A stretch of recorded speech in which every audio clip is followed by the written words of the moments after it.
Why is it every time I start to record a video, you're here?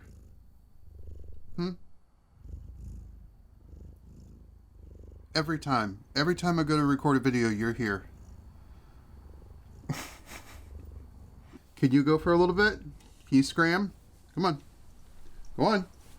Go, go, go, go.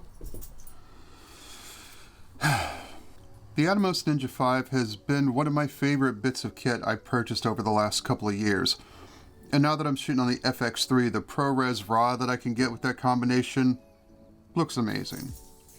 But you can definitely improve things with a few accessories. So, with that in mind, I teamed up with the folks over at AndyCine, asked them if they wanted to send some of their budget-priced accessories, see if we can improve this monitor a little bit. As always though, all the opinions here are mine alone. They won't be seeing this video ahead of time. Let's get started. Now the Ninja V is a fairly robust monitor to start with. It's got metal around the sides and stuff, but you know, I wanted to protect a little bit more from little dings and scrapes that could happen. So just like I do with all my cameras, let's put a cage on it. So we're going to use AndyCine's Ninja V field monitor cage with HDMI clamp. This should set you back about $69. Future me here. In just the past 24 hours of editing this video, prices are already changing, pretty much coming down for the most part. The links below, which are affiliate links, just go to those to get the most current prices. The cage also comes with a sun hood, but I tend not to use those very much.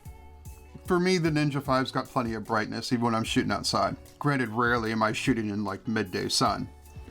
Let's go ahead and install the cage on here. To make sure you're putting it on the right way, where it has AndyCine printed on the cage, you want that to be on the rear of the monitor on the side where the battery goes. Now right now I have the DC power plate in here and you'll see why here in a little bit. So we'll slide that in, we'll go ahead and install the screws, and we're putting two screws in, one at the top and one at the bottom.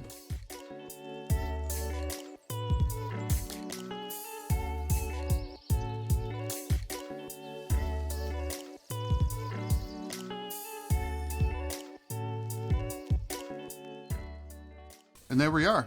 It's a really solid cage. It's got NATO rails at the top and the bottom, as well as a variety of 1/4 and 3/8, 3/4, 3/8, whatever the bigger one is, all around the monitor. Plenty of mounting points. HDMI clamps next. And again, to make sure we're facing the right way, the AndyCine printing here faces out over where your HDMI cables plug in. Now you want to make sure that the back of the HDMI clamp is nice and flush with the back of the monitor cage. If you have this raised up too much, then you're not going to be able to get the drive out of the back of the monitor. The HDMI clamp's really nice. It's spring loaded and there's rubber pads on the inside so you don't mess up the cables that you're plugging in. Tighten them down snugly with the thumb screws. All in all, a really, really nice case, and my opinion looks really good on the monitor. The Ninja V records directly to SSD drives, and it comes with a sled for you to use a standard 2.5 inch SSD, but I hate the way it sticks out the side. So we're going to be using AndyCine lunchbox enclosure.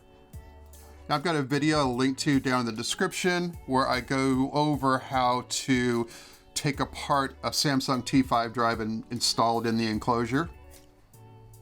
I really like it because it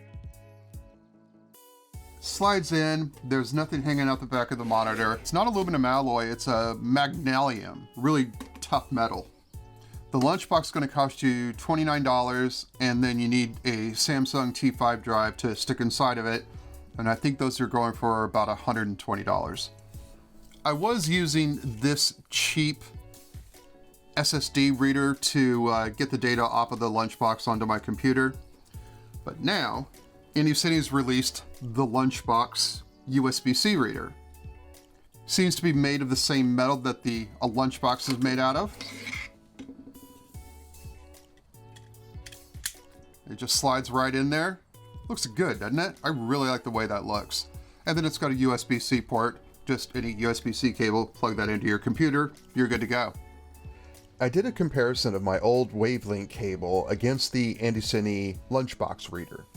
As you can see in these tests, the Wavelength was getting around 299 megabytes per second write speed and a read speed of 428 megabytes per second.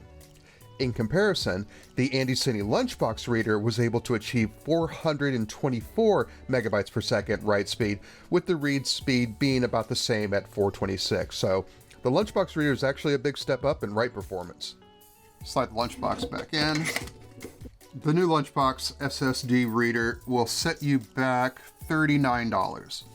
Plus, you're not limited to only using the lunchbox. It's got the standard serial ATA connector in there, so you can use just about any serial ATA drive. Now, of course, you're going to need something to mount the monitor to your rig. And let's grab my FX3 rig here.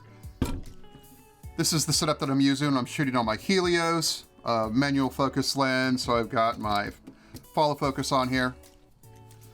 So to mount the monitor, we're going to use this little AndyCine field monitor mount.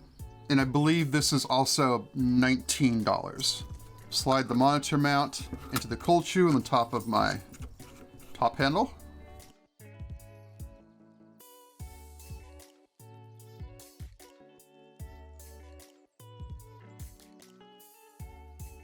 There are adjustment screws on the bottom and the side here to adjust how much tension you want on here. I've got this set pretty right on. It's not really going anywhere. A little bit loose right there. But more than beefy enough to handle the Ninja V on there with the cage. Now, just with the setup here, heck, just the Ninja V alone, this is not a light monitor. So I didn't want a big honking MPF battery sticking out of the back of this thing, making this super back heavy. So we're going to do something a little bit different, and this is where the DC plate comes. This comes with the Ninja V, so go ahead and install that on there. And we're going to power it with the AndyCine 95 watt hour V-mount battery. As far as V-mount battery goes, this is really inexpensive. I believe it comes in at $159. Now, we need a way to attach the battery to the rig. And we're going to use the AndyCine Mini V-Lock plate. I'll slide that onto my rails here. Slide the battery on. There we go. Now, obviously, we need to get some power from here to here. So we're going to use the AndyCine D-tap to DC barrel cord. So we'll plug this in to the Ninja V. And this goes into the D-tap port of the V-mount battery. And I've just wound this up with a little bit of Velcro here, just to keep things a little bit tidier. The Ninja V can be incredibly picky about HDMI cables, so I'm using my tried and true Condor Blue HDMI cable, which I know works perfectly with it. AndyCine does make an ultra-thin HDMI cable for $15, but I personally haven't tested it with the Ninja. So if someone does try it, please let me know down in the comments. Now with this setup, you'll be able to power the Ninja V for much, much longer than you can with any MPF batteries hanging off the back of this thing. Plus, I like this way it's set up because I like to use the back of the V-mount battery when I'm going handheld. Let me show you. As another brace here for when I'm shooting handheld, just to make things a little bit smoother.